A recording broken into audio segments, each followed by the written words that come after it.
All right, guys. So if you needed any further evidence that the US government will go to the ends of the earth in order to justify Israel's actions, here we have a story from just a couple of days ago.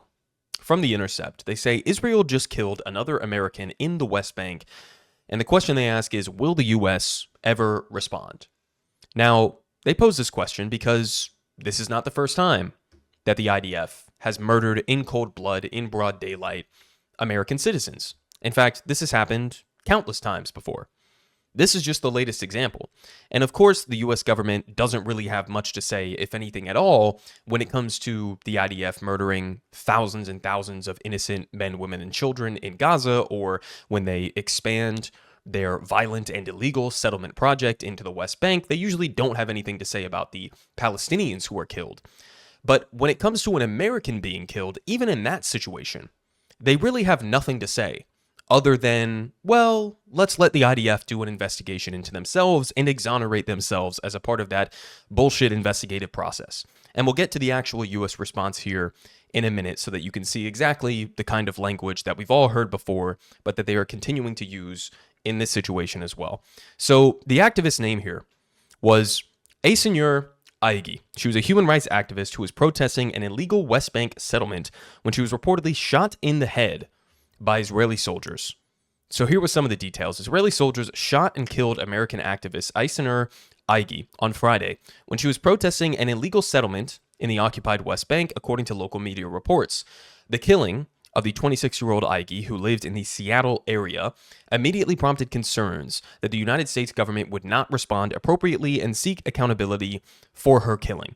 Earlier this year, two 17-year-old Palestinian Americans were killed in the West Bank. Their names were Tawfiq Abdel Jabbar, a Louisiana native who was shot in January by an off-duty Israeli officer and settler, and Mohammed Kadour, a high school senior from Florida who was shot in the head by an Israeli gunman several weeks later. In both cases, the U.S. government decried the killings but have yet to launch investigations. They say Laura Friedman, president of the Foundation for Middle East Peace, told The Intercept that such muted responses from the U.S. government after the killings of American citizens in the occupied West Bank has become de facto policy.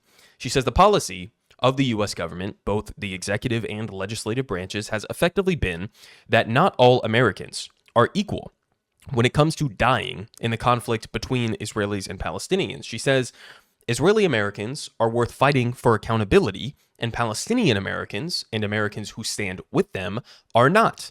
It almost feels farcical to have to say that out loud because the record is so clear. They go on to bring up the examples of Rachel Corrie, for example, who was an American who was run down by an Israeli bulldozer years ago. They also bring up, obviously, the assassination of Palestinian-American journalist Shireen Abu Akleh, who I covered a few years ago on this channel, who was also killed in cold blood by the IDF. And in both of those situations, the U.S. government didn't really have much to say about it. And unfortunately, that's exactly the same response that they are going to have to this situation as well. And as they point out there, that's the de facto policy of the U.S.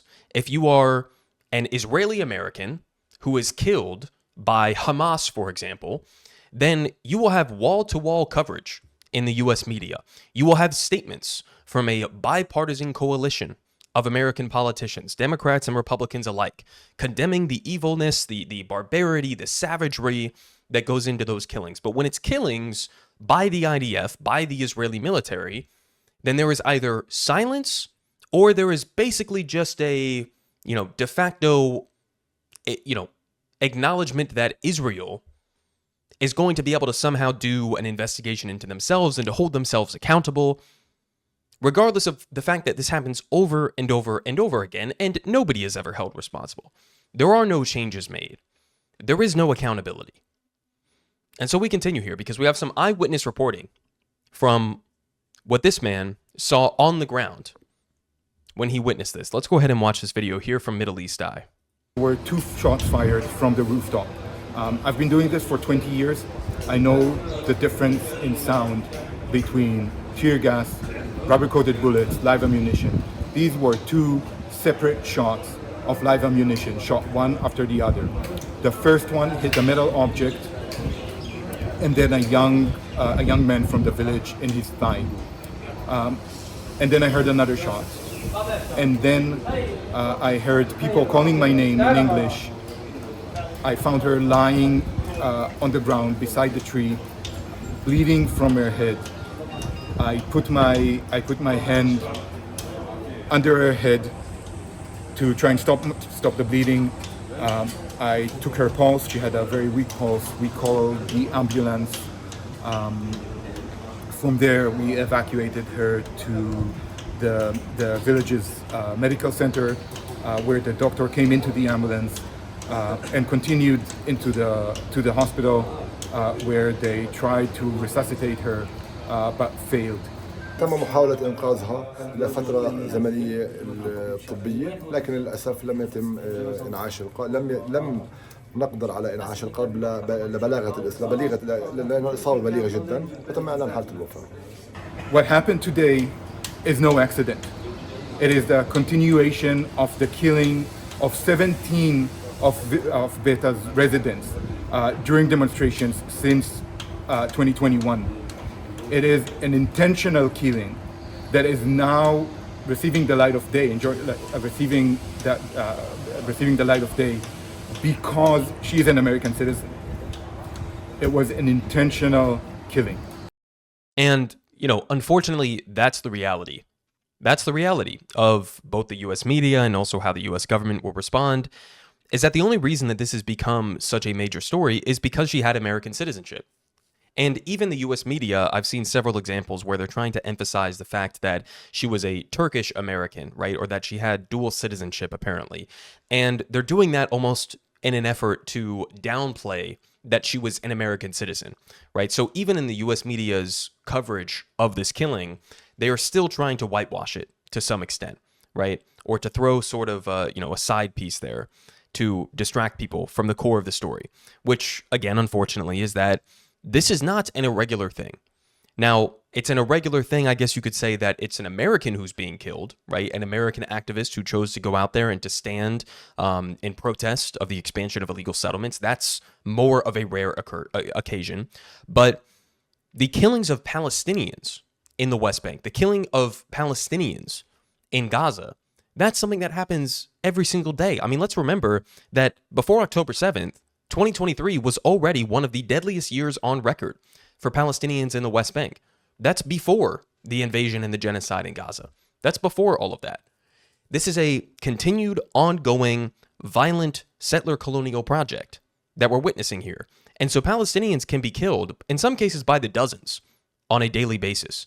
And there will be not even really a peep from the US government or from major US media outlets. This is just normalized. This is how dehumanization works. This is how Palestinians, Arabs, Muslims in general have been so thoroughly dehumanized both in Israel and in the West or in the United States that those kinds of killings don't even really register on the radar, right? They don't. And that's, obviously deeply disturbing to some extent. Again, the only reason people are covering this story is because she was an American. If she wasn't an American, then this would not have been touched by the US media ecosystem. Now, we continue because there was further reporting here from the Israeli media, in this case Haaretz, that says that eyewitnesses say that the IDF shot American activists when there were no clashes. One of the original claims by the IDF to defend this unjustifiable action was that there were some clashes happening and there was violence being directed at the IDF, and so they had no choice and maybe it was an accidental killing. We've seen the runaround over and over and over again. Usually they start off and they lie about it. And they say, well, this wasn't us. This was either Hamas or it was some other Palestinian militant group that killed this person. Then they end up admitting, okay, fine, maybe it was us, but it was in an entirely uncontrollable situation and we were acting in self-defense. And then maybe later on there's some sort of a New York Times or a Washington Post, investigative piece that exposes that, okay, sure, the IDF lied 1, 2, 3, 4, 5 separate times. And by that point, the story has sort of been buried. The energy surrounding it has been lost. And in the interim period, you will just have this vague language from our media, from our politicians, where they'll deflect to the future. They'll say, well, we're looking for more details. Well, we're looking for some sort of an investigative outcome from the IDF. And it never gets anywhere. It never gets to the point of accountability. And that's the intention of this kind of a thing. This seems like a pretty cut and dry story to me. Based on the eyewitness reporting that I've seen, based on the reports from the doctors, based on the autopsy, this was an American activist who was protesting an illegal settlement project in the West Bank. And she was murdered, not because of some self-defense action from the IDF, but she was murdered in cold blood because she was there standing with Palestinians, right? That's what happened. It was a cold-blooded murder of an American citizen, possibly even using American weapons that were sent to Israel by our government, using our tax dollars as American citizens. This is what's happened over and over and over again. Now, when it comes to Joe Biden's response to this kind of thing, let's just remind ourselves that as far as I've seen so far, I haven't seen any statement on the killing of this American from Joe Biden or from Kamala Harris, right? But when it comes to some of the American baddies, when it comes to our State Department designated enemies, right? In this case, it was militant groups backed by Iran's Islamic Revolutionary Guards here. When it comes to State Department designated baddies, then the U.S. government or the Biden administration will have a lot to say about it, right? In this case, we have the famous quote from Joe Biden where he said, the United States does not seek conflict in the Middle East or anywhere else in the world. Okay. But let all those who might seek to do us harm know this. If you harm an American, we will respond. If you harm an American, we will respond. So what is the response? What is the response from the American government? Well, here we have a couple different side-by-sides here, comparing how the Biden-Harris administration talks about an American killed by Israeli forces compared to an American killed by Hamas. So here from Barak Ravid, State Department spokesperson Matthew Miller says, we are aware of the tragic of an American citizen, Aysenur Eygi, today in the West Bank. We offer our deepest condolences to her family and her loved ones. We are urgently gathering more information about the circumstances of her death, and we'll have more to say when we learn more. Oh, I'm sure you will. We have no higher priority than the safety and security of American citizens. Now compare that to, again, the other situation where an American citizen was allegedly killed by Hamas. Here we have directly from Biden, not from a State Department ghoul, but directly from Biden himself. He says, I am devastated and outraged. Hirsch was among the innocents brutally attacked while attending a music festival for peace in Israel on October 7th. Jesus. Make no mistake, Hamas leaders will pay for these crimes, and we will keep working around the clock for a deal to secure the release of the remaining hostages. So when it comes to an Israeli, he says, I am devastated and I am outraged. When it comes to an American citizen killed by Israel, then it becomes, well, I'm not actually going to say anything, and I'm going to have one of my State Department ghouls, Matthew Miller, come out here and say that we're deeply concerned. We offer our condolences to the family, and I'm sure that the IDF will turn up with some sort of a credible investigation into themselves, and they'll hold themselves accountable as they have done so many times before, right? I mean, it's just pathetic. It's the most brazen hypocrisy that you could possibly imagine.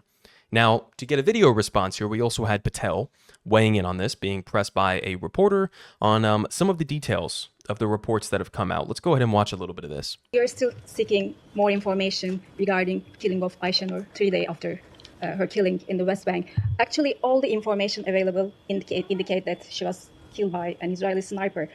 Eyewitnesses say that she was killed by an Israeli sniper. Autopsy report say that she was shot in the head by an Israeli sniper. Your ally, NATO ally, Turkey, says that she was murdered by Israel. So what sort of information you are looking for? Do you have any doubt that she was killed by Israel? I appreciate all that you're sharing, but there is a process that we have to respect and let play out here. Our partners in Israel have indicated that they are conducting a process and that they will make public their findings. Again, we expect that to happen as swiftly as possible, and we expect that process to be thorough. We expect that process to be transparent.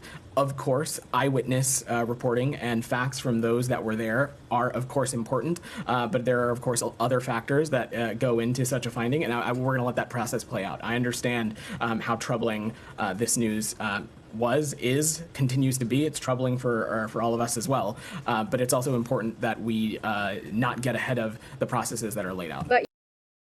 What in the fuck did he even just say? There are processes that need to play out, and we don't want to get in the way of these processes because the process has to occur in order for the processes to get to the end result of the process. What are we doing here, guys? What exactly is the process? Can we all remember, for example, and I want to give a shout out here to our boy Prem. I don't know if he's still working at The Intercept or if he's moved over to Dropsite News, but Prem Tacker has been going to these State Department meetings, right? And he has been repeatedly, for I believe it's close to like 200 days now at this point, been asking them about the murder of Hind Rajab. If you guys remember that story, she was a sweet little 6-year-old girl who was killed alongside much of her other family by Israeli tanks. And we all heard that phone call that she made. I believe it was to the Palestinian Red Crescent. And she was begging for help and saying that the rest of her family had been killed. And she was begging for somebody to go out there and to save her. And then when they tried to send out healthcare workers to go and save her, those healthcare workers were killed as well. Now, we have been hearing, right? Prem has been asking them over and over and over again for months for some sort of an update on these processes that Patel is describing here. Some sort of an update on the details, the investigation, the outcome, accountability measures, whatever the case may be. Nothing. Nothing. For month after month after month after month. When he sits up here at this podium and he says, we're waiting for these processes to play out, what he's actually saying, in reality, if we're being honest about it, he's saying, I'm going to stand up here and deflect so that we can delay long enough such that hopefully you guys in the press pool here will forget about this story. And then maybe months down the line, Israel will come out and they'll say, oh, it was a tragic accident. And then everybody moves past it. Everybody will move past it. That's what he's saying here. There is no process that's taking place in Israel. There is none. If you want an actual detailed investigation, have it be an independent one, right? Have it be a third-party independent investigation. If you actually wanted to get to the truth of what happened here, if you want there to be some sort of accountability measures, you need an external force. Israel, the Israeli government, the Israeli military cannot be trusted to investigate themselves. That should not be a difficult concept to understand. When has the IDF ever held themselves accountable? And again, this is just one example. This is just one killing here. We're talking about tens of thousands of innocent people that have been murdered in Gaza over the last year or so at this point. We are talking about, again, ongoing violence from this expansionary settler movement in the West Bank, and now this invasion force directly from Israeli security forces in the West Bank. This is shit that has been going on for decades, man. For decades.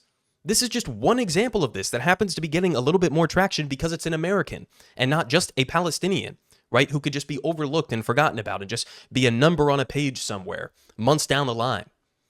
This has been going on for a very long fucking time. And nowhere along that timeline has the IDF reliably conducted investigations and held themselves accountable. That is nonsense. It's nonsense. It's complete fiction. It does not exist. So again, this is just a deflection. It's a delay tactic, and it's the same shit that we've been seeing for 11 months straight now. 11 months straight of this same kind of bullshit. They're conducting a process. We expect them to be transparent and thorough in their analysis. Jesus Christ, man. Now, finish off with this because we have a picture here of Aysenur herself. This is what she looked like. And here was a testimony from one of her close friends, I believe, who said she went to protect Palestinian farmers from settler violence. I know exactly what she would say right now if she were alive. She would say, the only reason I'm in the headlines is because I have an American citizenship, which I think is sadly true. We become so numb to Palestinian loss. She also described Eygi as an exceptional student and a person, calling her one of the most brilliant students he has ever worked for or worked with. Eygi's final project for Fanny's class was translating Turkish poetry into English, and Fanny also said that she was interested in pursuing a graduate degree in Near East archaeology. Now, to finish off the video here, we have an update to Kamala Harris's campaign platform page, right? She finally put her policy agenda online. And here's the Israel section, right? This is it. This is the Israel section right here. Vice President Harris will never hesitate to take whatever action is necessary to protect U.S. forces and interests from Iran and Iran-backed terrorist groups. So they'll protect Americans from Iran or Iran-backed groups, but not from the IDF, our closest ally in the region. Vice President, and also, by the way, not from the Saudis either, who also murdered Jamal Khashoggi, famously, with no accountability whatsoever. They continue, though. They say, Vice President Harris will always stand up for Israel's right to defend itself, and she will always ensure that Israel has the ability to defend itself. She and President Biden are working to end the war in Gaza, such that Israel is secure, the hostages are released, and the suffering in Gaza ends, and the Palestinian people can realize their right to dignity, security, freedom, and self-determination. She and President Biden are working around the clock to get a hostage deal and a ceasefire deal done. Now, you guys know that this is bullshit. They're not working around the clock to get a ceasefire or a hostage deal done. Benjamin Netanyahu does not want a hostage deal. He doesn't want it because that would mean the end of his political career, and he understands that. So he is actively working to sabotage, and has been doing this for months, by the way, any sort of ceasefire deal. And they know this, we know this, everybody else around the world knows this, but they can't admit it. They can't admit it. So we know that that part of it's bullshit.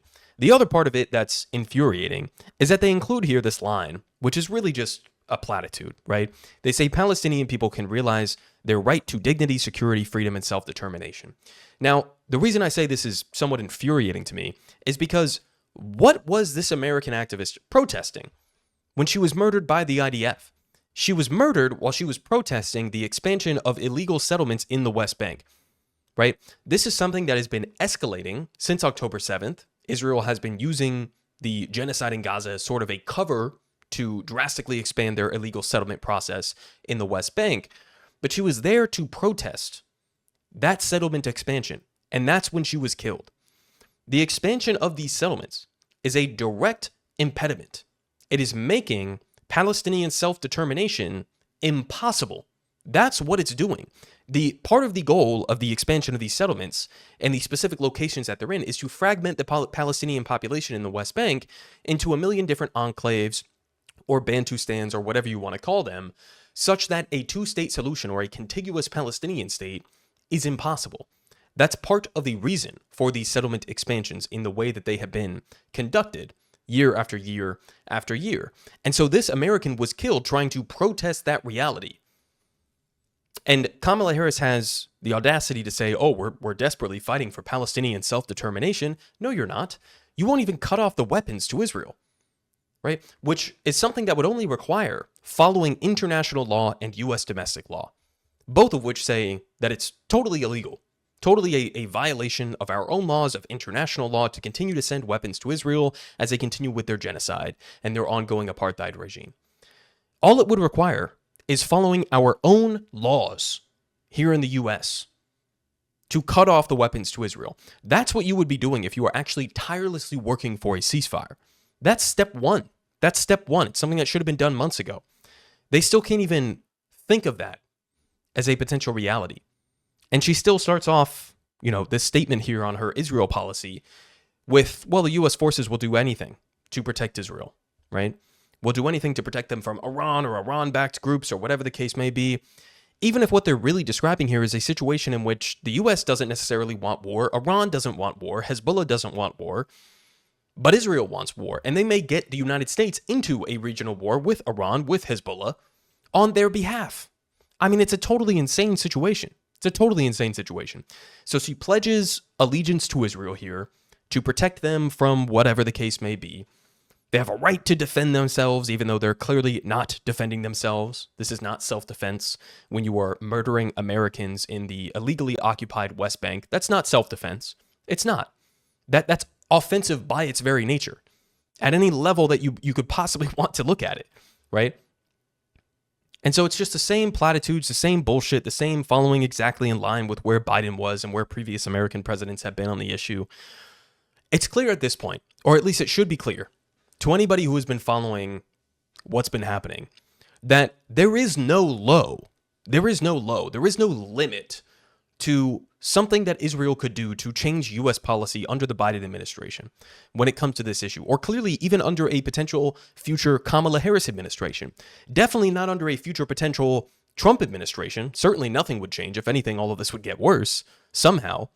But this is just the reality of U.S. politics right now, is that we have a bipartisan consensus in favor of Israel's right to commit genocide against Palestinians, in favor of their right to commit an apartheid against Palestinians, in favor of their right to expand their illegal settlements with no accountability whatsoever. and their right to kill Americans with U.S. taxpayer dollars. Politic guy has the best politic. Believe me, no one does it like him.